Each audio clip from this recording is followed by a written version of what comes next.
This thing was far from beautiful when I first got it. Everything it has cost me to get this car from where it was just over a year ago to how it sits now. It's complete.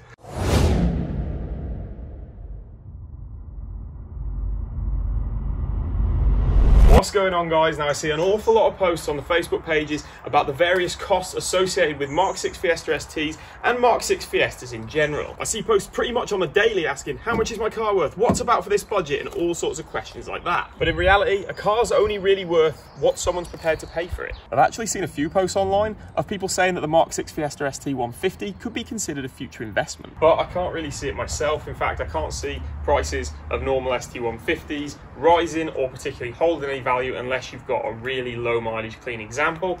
And even then, I don't really see the point in holding on to something like that and not driving it, because these cars are meant to be enjoyed. Obviously, if you're going to get into one of the rarer models, such as some of the special editions that you can get, like the ST500 or even more so an MR200, then yes, granted, you may see prices start to rise on things like those as they become rarer, and you'll also see them retain a lot more value. But for a standard ST150, I really don't think that's going to be the case. That being said, I know they're still highly sought after and they're really good fun to drive. They're definitely still really popular, even in today's market.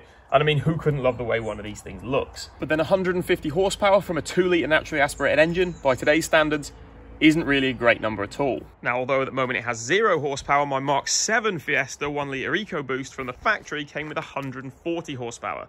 From a 1-litre engine, guys. I mean, 2-litre, 150 horsepower, 1-litre, 140 horsepower. It's clear that things are advancing, and I just feel like a 2-litre naturally aspirated engine is starting to get a little bit outdated. And the other thing to consider, cars kept as an investment tend to be kept to their factory specs. Now you can see that my Fiesta ST150 is far from standard. I mean, the glaring thing straight away is that it's got a full vinyl wrap on it, and it's also got a few other touches like the splitter or the rest of the low-line kit, the fin rear diffuser, the exhaust, and so on. And we all know that mods don't really add any value. In fact, if you were to sell a modified one of these, you'd be better off taking all the mods off and selling them separately, because you probably get more money for it that way. And I just can't understand who's getting into one of these with a view to not modifying it. There's so many things available for these cars, even with this thing pushing, what, 14, 15 years old. What amazes me is that there's still small companies making customized parts almost exclusively for these cars. That's how popular they still are. But don't get me wrong, you can see why. Even in 2021,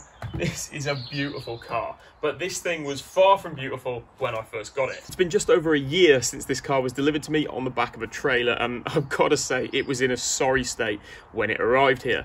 So I thought this was a good time to make this video. Some other questions I see a lot are how much certain repairs are going to be or how much parts are going to cost for these cars. So I thought this was a great opportunity for me to go through everything it has cost me to get this car from where it was just over a year ago to how it sits now. I'm not going to include all the modifications that it's got or anything like that, just simply all the parts and repair costs that it took to get it roadworthy and to almost get it back to original factory spec, because there was a few bits missing that weren't necessarily essential, but things that you'd want on the car for it to look the part. Now, it's worth mentioning that I do all these repairs myself, DIY, on my driveway, so I haven't got any labour cost to factor into that. It's just pretty much the parts and feeding any mates that come round to help. Also, I already have most of the tools that I need to do most jobs, but if I do come across a job where I need to buy a tool, I just go out and buy it because I know it's going to come in handy again in the future. Now, the first thing I needed to get for this car was a steering wheel airbag. Now, to my knowledge, no airbags have gone off in this car, but if you'll remember from probably my second video,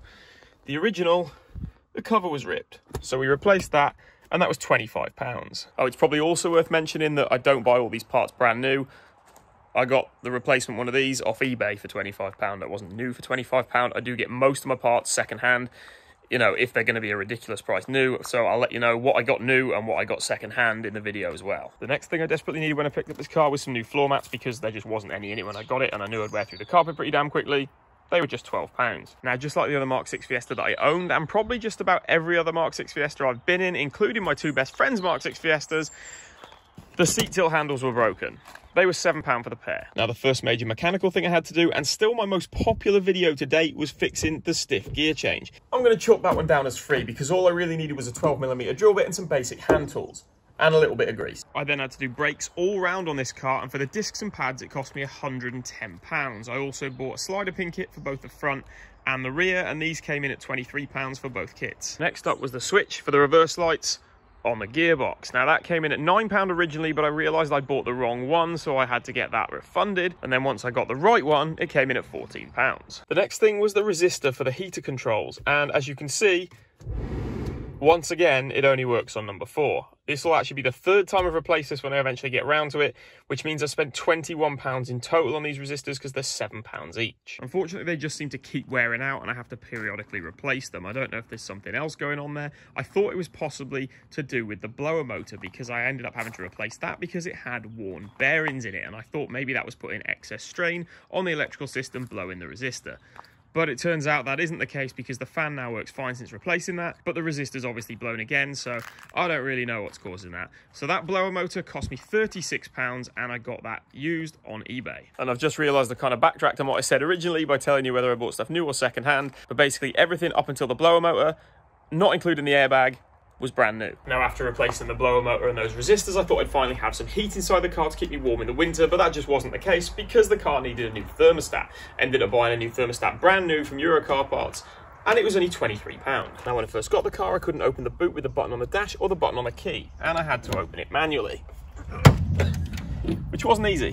I replaced the faulty boot solenoid with a brand new part from eBay for £11. And while I was working on the boot solenoid, I also noticed that I had a leak in the boot somewhere because the boot carpet was just soaked. Now it turns out that it was leaking from the rear lights, and I bought some closed cell foam off the internet for £14, which I used to reseal the rear light units, including the third brake light, and the boot's been dry ever since. Next up was the first of the major mechanical mods, because when I took this thing for the first drive video, I found out that there was a serious problem with the gearbox. It turned out to be the differential bearings in the box, but either way the gearbox had to come out, so I ended up replacing this for a second-hand unit, which was only £100, and I managed to pick it up locally to me. Me and my friend Ash actually swapped the gearbox DIY on my driveway, pretty much where the Mark 7's sitting right now. It was raining that day because it was coming up towards winter, and we ended up shutting a tarp in my bedroom window to use as shelter over the front of the car while we installed the gearbox. If you haven't checked out that video, then I highly suggest you do. When we swapped the gearbox, obviously it needed to be filled with fresh gearbox oil, and that came in at £22. Now the first start after fitting the new gearbox didn't go smoothly at all. In fact, it didn't start at all.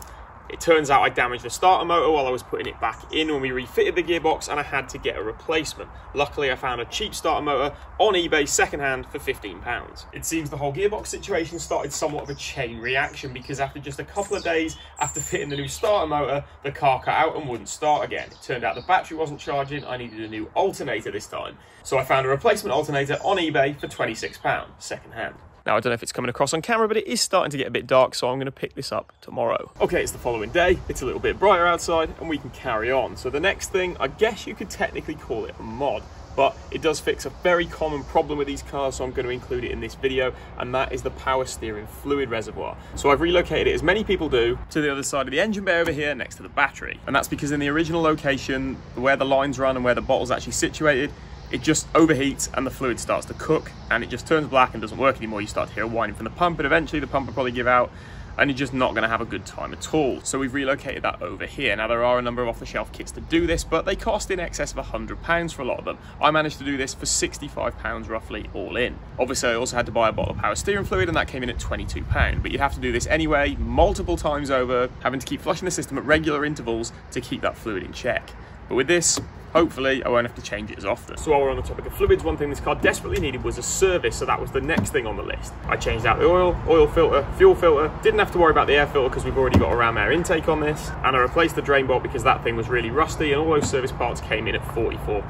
I also replaced all 4 spark plugs with fresh NGK plugs, and they came in at £35. And while I was doing the service, I also tackled the water leak I was getting from the water pump, so I replaced that with a brand new part from eBay, and that was £18. And then I guess after the thermostat and doing the water pump and any other times that there's anything I had to do with the cooling system, I should probably factor in some coolant as well, and I believe I got a 5 litre bottle of concentrate coolant for £15. The next thing I had to contend with was one of my rear calipers seized, so I ended up having to rebuild the entire caliper, and the kit for that cost £34. Next up was the rear axle bushes. Now I actually ended up buying 2 sets. I bought an OEM set for £33, but I didn't end up using those in the end because they were just a nightmare to get back in. They didn't quite go in properly or straight, and they just cracked and shattered, so they were pretty much useless. I did buy a special tool for removing and reinstalling the OEM bushes, and that was £27, but honestly, I think if you're gonna do this yourself, don't bother with the OEM bushes and don't bother with the tool, save yourself a lot of time, a lot of headache, and probably a bit of money as well.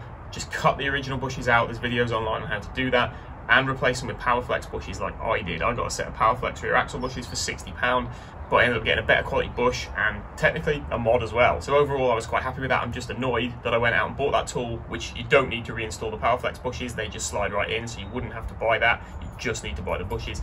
And I could have cut the original ones out. Next thing was the headlight restoration. You've got to admit, these are still looking amazing even today. So the headlight restoration kit I bought was actually just a cheap one off Amazon. It was £11, and then I coated the outside with a special headlight clear coat from E-Tech, and that was £9. E-Tech actually make the whole kit to do this. I think it's around £35, but that's not what I went with. I went with a cheap kit, and all in for the two, I guess that came to 20 quid. Now the next thing that gave me some grief was a rear wheel bearing. Now normally what people do is they actually buy the whole hub assembly that comes with the bearing inside, but I didn't do that. I actually went for the replacement bearings that I had to press in and out of the original hubs. But I couldn't even get the hub off. If I'm honest, the reason you haven't seen a video on this is because I just couldn't get the hub off. I ended up having to take it down to my local garage and get them to press it off, and even they had to up the pressure on their press to get it off. They said it was absolutely ruined. So I guess you could say that's the first time I've really had to take this car, or even to take a section of this car, because I couldn't drive it because it was in bits. I had to take a section of this car down to them, get them to press it off, and then put the new bearing in for me. So that was annoying, but the bearing kit I bought was £25, and I've still got the other side if I ever need to do that. Now, I had full intention of doing this myself, and I actually bought a small press to try and press the bearings in and out myself. So I guess you could say I spent way more on this than I need to, because I also had to pay the garage to help me with it. But I'm not going to include that in this purely because like the whole idea was I was going to do this DIY, and I'm pretty sure I could have done if the bearing in there wasn't so bad. I don't know how I managed to let it get that bad, I just did.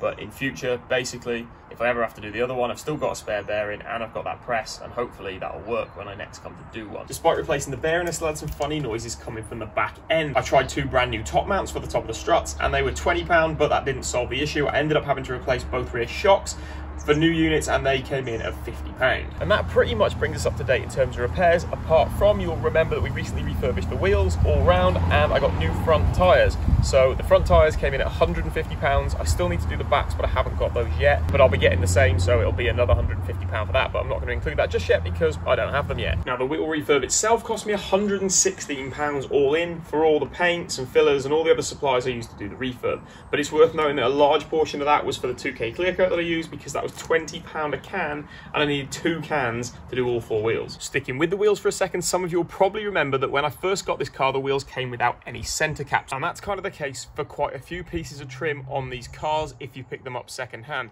There's a lot of stuff on these that either falls off or gets stolen or broken or just doesn't come on the car for whatever reason. Most little bits of trim cost a fortune to get replacements of, starting with the centre caps. I got a set of 4 centre caps off Facebook Marketplace second hand for £42. Next up is the jacking point covers. These were all missing when I picked up the car, and again I got these second hand off Facebook Marketplace, and those were £40 for the set of 4. The front grille badge when I got the car was absolutely ruined. I was thinking about just getting a DMB overlay for this, but I know it doesn't actually cover the chrome around the outside, and there was all sorts of corrosion and stuff like that around it.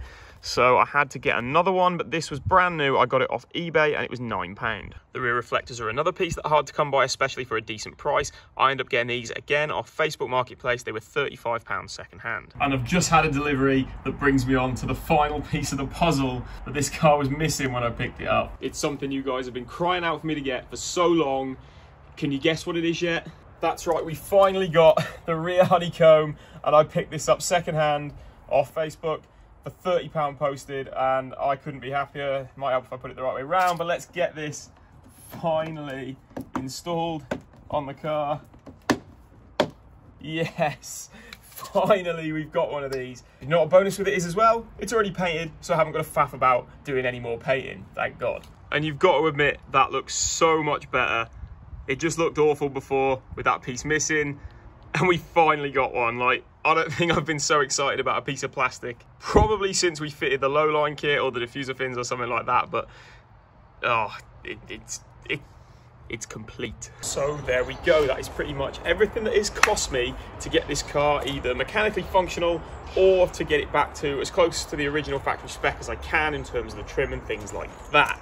Now, the car originally cost me £1,000 to buy, and the total for all the repairs, if you haven't been adding it up as we go along, comes in at £1,289. So that's £2,289 all in for the car, all the repairs and all the little bits that were missing and things like that that I've had to add to it. And I think overall, for one of these, that's pretty damn good. Yes, you could probably go out and buy one of these with less miles for around that kind of money, but you have no idea whether or not some of those things are still going to crop up. I took this thing on a test drive before I bought it, and although it was a little bit rough around the edges, there didn't seem anything majorly wrong with it. But I mean, you can see from me making this video, and if you've seen all my other videos, how much stuff I've actually had to do on this car. So it just goes to show that even if a car looks like it's in good condition and seems it initially, then you may still come across things like I have. I mean, granted, this thing did look rough when I got it, but you've got to admit it's been one hell of a transformation. I think it really goes to show just what you can achieve if you put your mind to it and put a little bit of effort in. But nevertheless, regardless of what I spent on this car, it's been worth so much more to me